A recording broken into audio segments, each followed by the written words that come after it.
Hello, I'm Peter Master, Quiet Wrestle.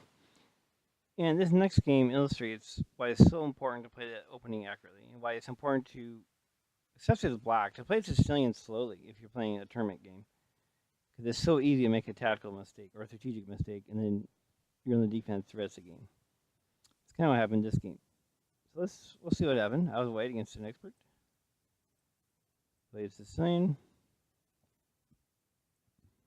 While I do play a number of white systems, open Sicilian is my favorite, and probably most successful too.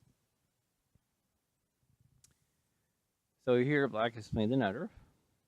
Common response for black players here. Queen e3 is not main line; it's kind of a sideline, but that's why part of the reason I like it, because it is a sideline, so not quite as well known. So anytime he puts the bishop, blocking the bishop, I don't like to keep my bishop hanging, so there's no tricks. So I do have 4 protecting. Queen b6. Personally, I don't really like to move because you want to move the b pawn, but he blocks it. But I can see the point. He's on the dark squares, which I just weakened. So I do kind of see the point of that. But the problem is that I have a. It's not really a big problem here in this position. Ironically, he plays knight c6. Not good bishop 2.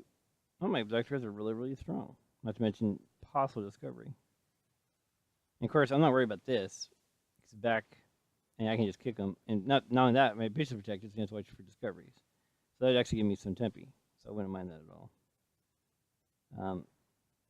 So he puts his queen to more appropriate square, but he just gave me tempi. And chess is all about economy and tempi. So I keep developing. Here, bishop d7, which is more, it's pretty standard shenanigan actually, and it's a pretty even game, really. He plays b5. The problem is, I'm going to have I'm going to have immediate pressure. I have a sharp continuation to do, knight c6. Fritz gives me an exclamation mark. In fact, he even says I have clear advantage after this move, and I agree. Bishop f3. And I'm threatening 3 things: the knight with the e5, the queen, and the rook. In fact, here, Fritz says white's in control, and it's already opening. That's why it's so important to play the opening correctly. So, of course, he has to play e5. I mean, yes, I get advantage, but so what? It's just I'm a clear advantage, but that's just a clear advantage. But he didn't lose material, which that's the important part. He plays queen c7. Kind of playing nonchalantly, and this now he's going to pay for it. Because now he must block on d5. Puts an exclamation mark for that move. And now says I'm winning. So here I like bishop d5 because recaptures with tempi. So I'm getting yet another tempo to add to my attack. So he kind of keeps an eye on the diagonal, but doesn't really help him.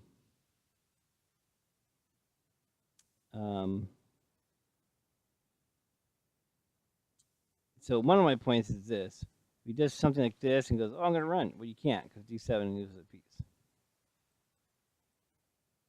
So in a sense, it doesn't matter. But I'm open lines for attack in the center, basically. So of course, he takes the queen. But now I get yet another tempo. Moves the queen again. He has to go here, right? Because he has to watch out. Like if he just goes, well, let's see. Okay, say he goes here. I have check, and then pick up the a8 rook.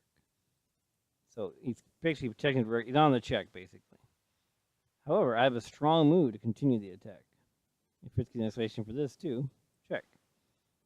The point of this is, if queen take, check, it's protected the queen, and then we just with king d8, and say queen f3, and now his queen's in a pin and dead. So that's my point of this. So we can't take with the queen, but now the d file is open. That's the real point of the check, because the d file is open.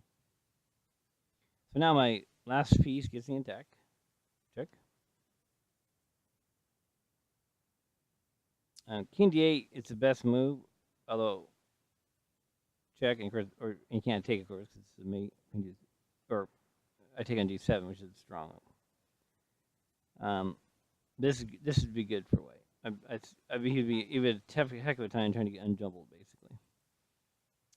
But he goes here, puts it as question mark, so it claims. I mean, but it's pretty hard. I mean, he wants to castle. In fact, he probably would sack the piece to castle. And he might get G2 and like, ooh, 3 pawns for a piece? I don't want to do that.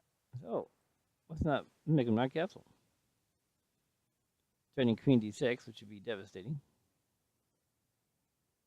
So here it turns a bishop. I'm like, wait a minute. You can't take a bishop. Like, for example, I go here, take, mate. But no, that's not mate. Oh, it's kidding. Mate, there we go. So he can't actually take it. So, oh, okay. Wait a minute. That means I get a free move. Oh, let's attack the bishop. The bishop's pinned. What's not to like? So here, of course, if he takes, check, and that would be mate. He goes, I'll take your bishop. Okay, fine. Check. And here he resigns because it's obvious. King f7, queen d8, king take f7, mate. So I hope you enjoyed that attacking game, and I'll see you guys next time.